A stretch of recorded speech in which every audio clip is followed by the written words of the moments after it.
आपादमौलिपर्यन्तं गुरूणाम् आकृतिं स्मरेतेन विघ्नप्रणश्यन्ति सिद्ध्यन्ति च मनोरथः लक्ष्मीतनोतुलितरामितरानपेक्षं मन्वित्वयं निगमशाखिशिखाप्रवालं हैरम्बमम्बुरुहडम्बरचौर्यनिग्रहं विघ्नात्रिभेदशतधारधुरन्धरन्नः सर्वेषां स्वागतम्.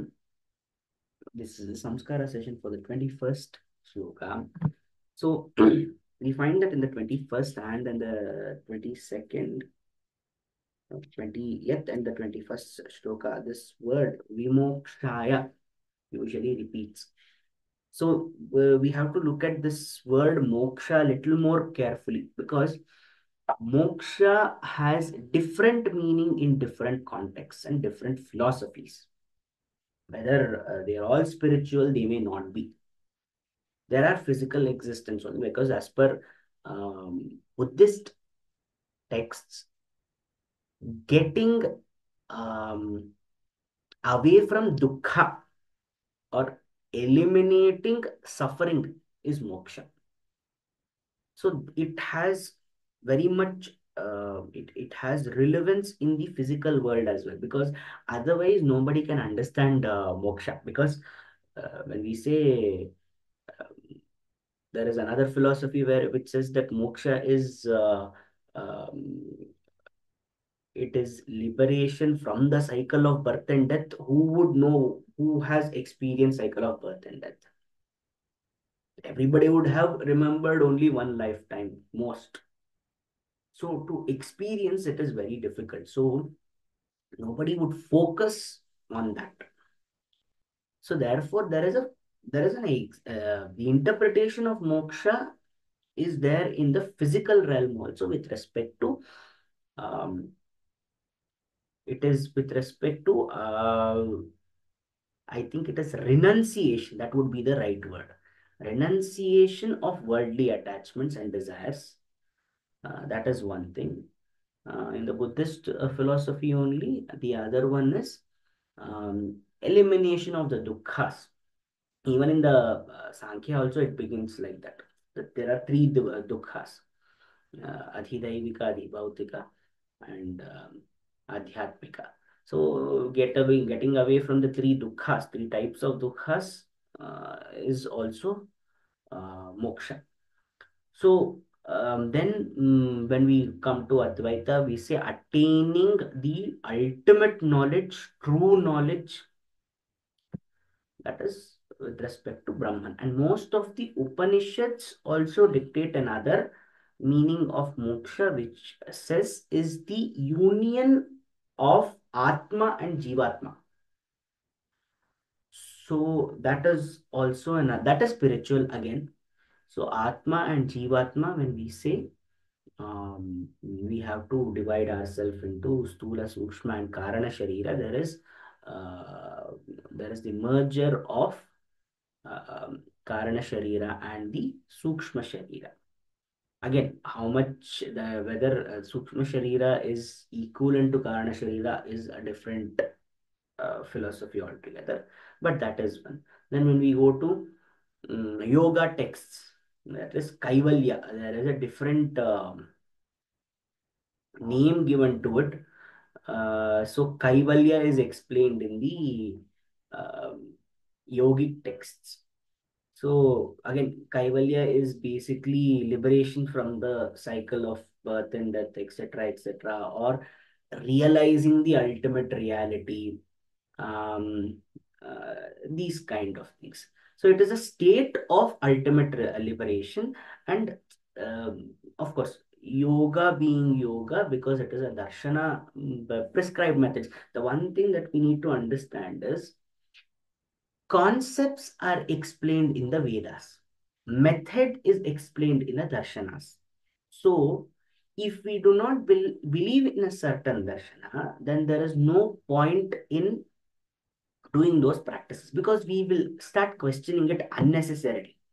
I cannot start questioning Hatha Yoga when I'm following Yoga Darshana, because Hatha Yogis have experienced Samadhi and Kaivalya through that practice. Therefore, they are saying all our Shishyas follow this. We cannot start questioning them there. Oh, is this the only way? Why can't we do another? If there may be another way, you find another way. There is no point in questioning that being in a part of that school, right? So that is the most important thing.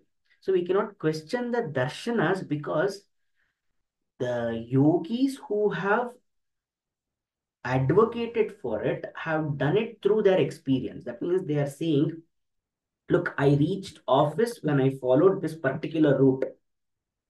I reached early. You can also take it up. Nobody is saying you have to or you don't have to. It is your option. So if I'm taking the yoga route, I must follow the route. Sometimes there will be delay because everybody may start taking it. There may be huge traffic. Sometimes it may actually be easier for me. Uh, there may be difficulties in the route sometimes. Route is not right, potholes, etc., etc. Sometimes it is smooth. The point is to reach a particular destination, that being liberation. It can be called through Kaivalya. Now, they have reached through that particular path. If you are not interested in doing all the methods that has been prescribed, then don't take up that route. This is one understanding of the darshanas. Why we still have these existing darshanas is because those who are not interested in it, they did not try to malign it in any way. In fact, we will find that darshanas are mostly um, influential to the next thought also. So there are 16 darshanas, different ways.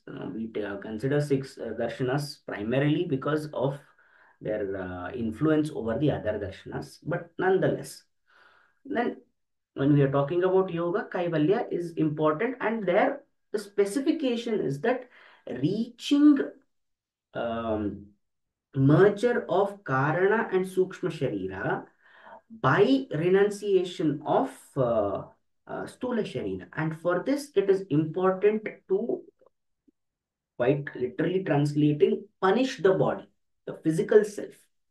Because only when we may have noticed it at some point of time where my mind tends to be very sensitive when my body is not strained enough.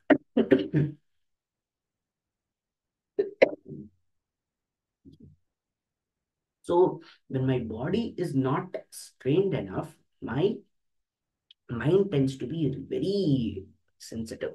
But when I strain my body, I'm able to bring about focus to one point. That means I'm able to control my mind.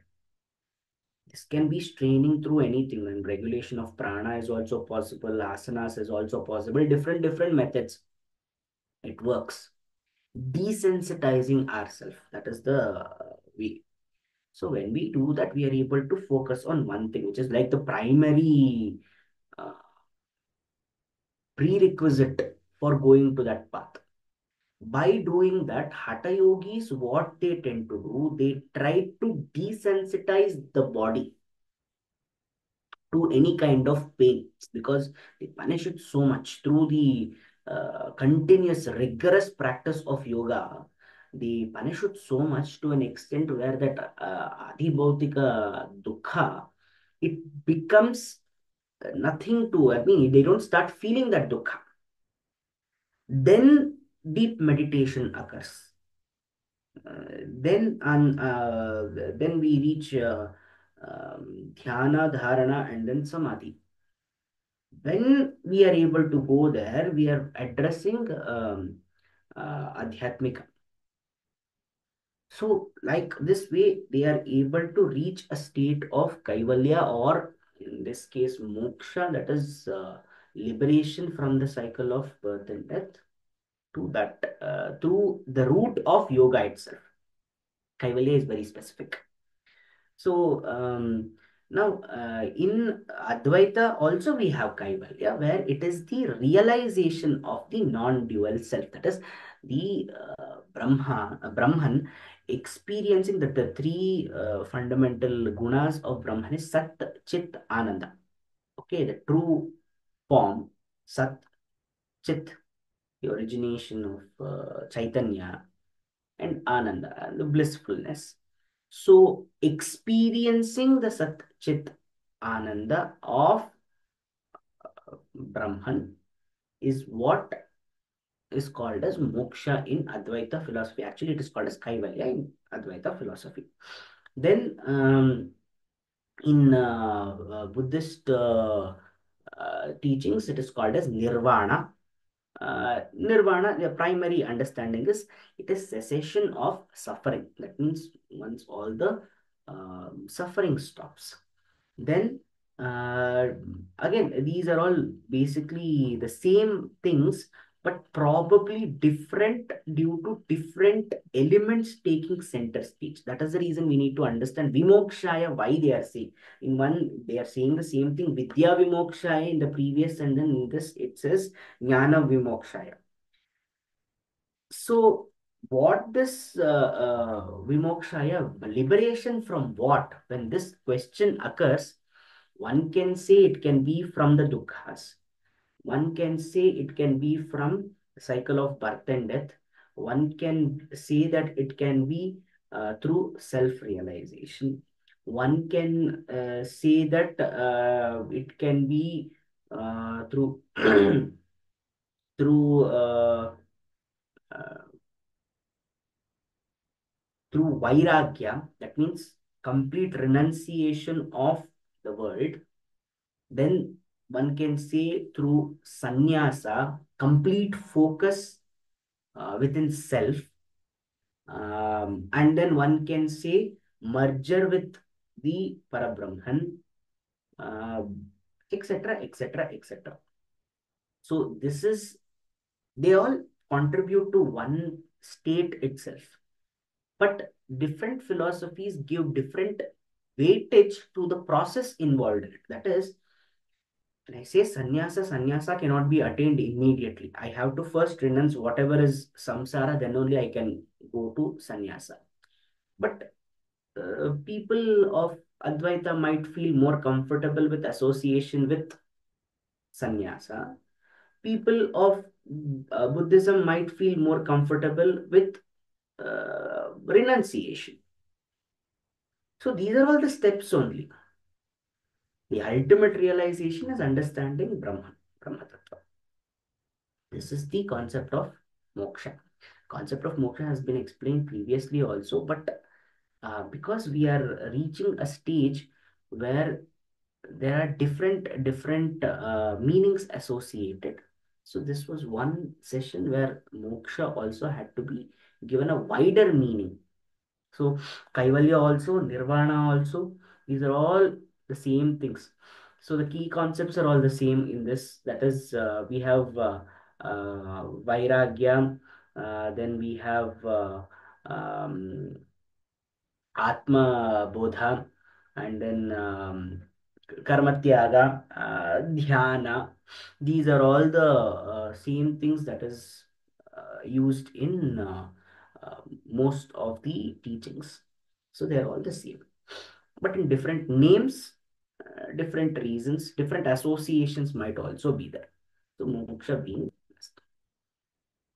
स्वस्ति प्रजाभ्यः प्रतिपालयन्तां न्यायेन मार्गेण महीं महिषां गोब्राह्मणेभ्यो शुभमस्तु नित्यं लोकाः समस्ताः सुखिनो भवन्तु कायेन वाचा मनसेन्द्रियैर्वा बुद्ध्यात्मना वा प्रकृते स्वभावात् करोमि यद्यत् सकलं परस्मै नारायणायेति समर्पयामि।